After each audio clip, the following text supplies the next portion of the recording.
भारतीय जनता पक्षाच्या राष्ट्रीय अध्यक्षपदी नितीन नबीन यांची आज अखेर वर्णी लागलेली आहे.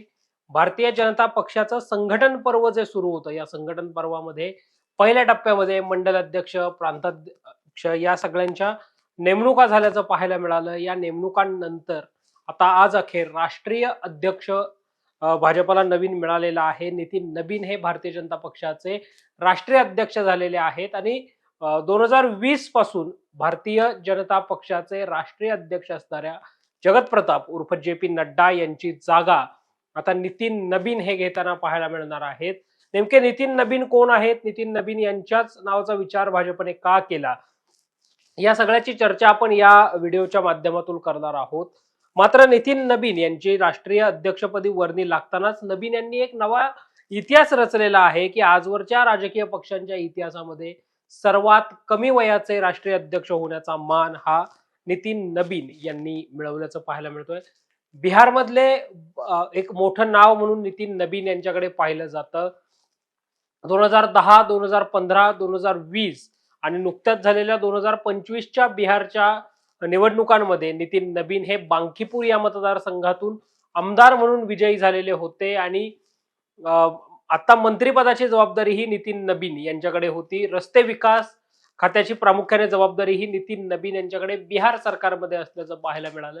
मंत्रिपदी नितीन नबीन हे काम करत असताना 14 डिसेंबर 2025 ला भारतीय जनता पक्षाचे राष्ट्रीय संघटन महासचिव जे अरुण सिंह आहेत त्यांच्या स्वाक्षरीने एक पत्र जे आहे ते आलं आणि त्या पत्रानुसार नितीन नबीन यांची राष्ट्रीय कार्यकारी अध्यक्षपदी नियुक्ती जी आहे ती करण्यात आली आणि सर्वांनाच एक आश्चर्याचा धक्का बसल्याचं पाहायला मिळालं. कारण भाजपचा पुढचा राष्ट्रीय अध्यक्ष कोण होईल?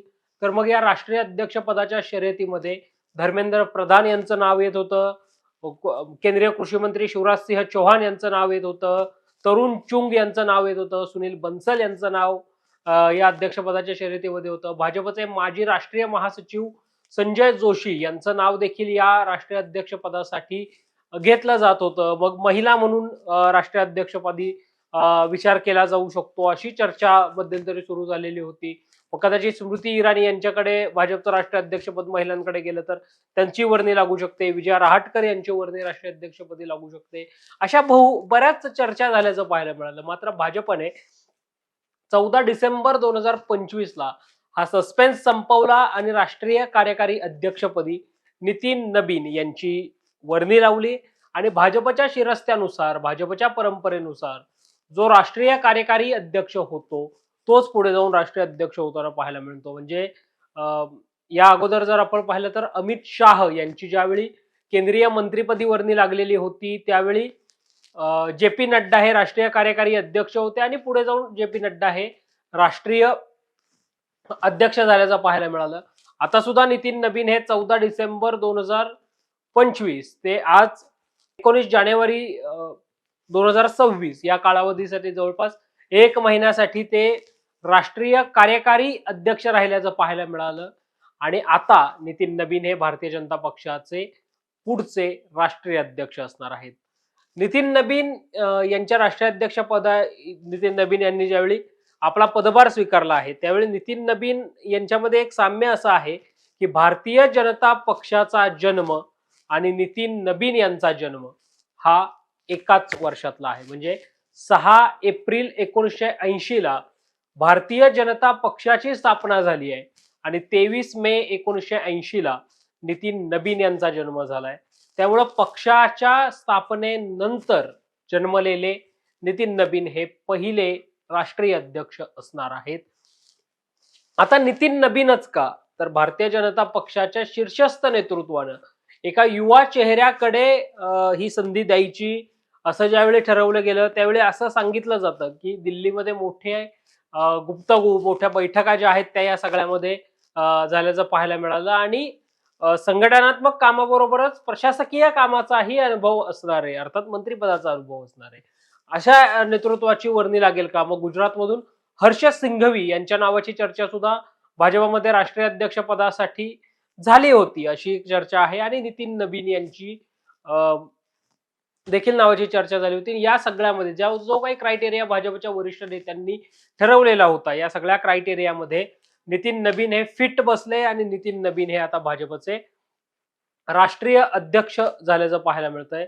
नितीन नबीन यांचे राष्ट्राध्यक्षपदी वर्णी लागल्यानंतर आता नितीन नबीन यांच्या समोर अनेक निवडणुकांचं आव्हान असणार आहे. पहिलीच निवडणूक असणार आहे पश्चिम बंगालची, ज्या पश्चिम बंगालमध्ये भारतीय जनता पक्षानं तिथे आपलं सरकार असावं यासाठी केलेले प्रयत्न 2000 मागची ज्यावेळी निवडणूक झाली होती साधारणतः 2020-21च्या आसपास ही निवडणूक झालेली होती आणि या निवडणुकीमध्ये सुद्धा भारतीय जनता पक्षाने पश्चिम बंगाल जिंकण्यासाठी येणं केनं प्रकारेनं प्रयत्न जे आहेत ते केल्याचं पाहायला मिळालेलं होतं.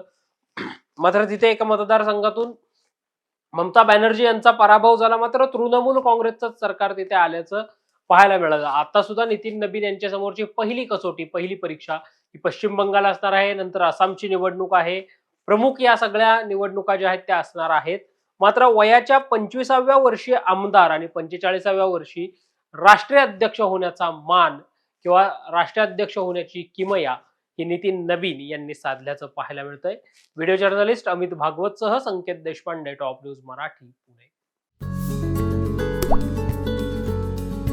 आता जोकासू STP या अत्याधुनिक जॅपनीज तंत्रज्ञानाने सुसज्ज, quick installation, energy efficient, noiseless blowers, low maintenance या आणि अशा वैशिष्ट्यांनी परिपूर्ण जोकासू STP तंत्रज्ञान प्रकल्प उभारणीपासून ते विक्री पश्चात समाधानकारक सेवा देणारी, भारताबरोबरच परदेशात देखील प्रकल्पांची यशस्वी उभारणी करणारी company Deccan water treatment private limited.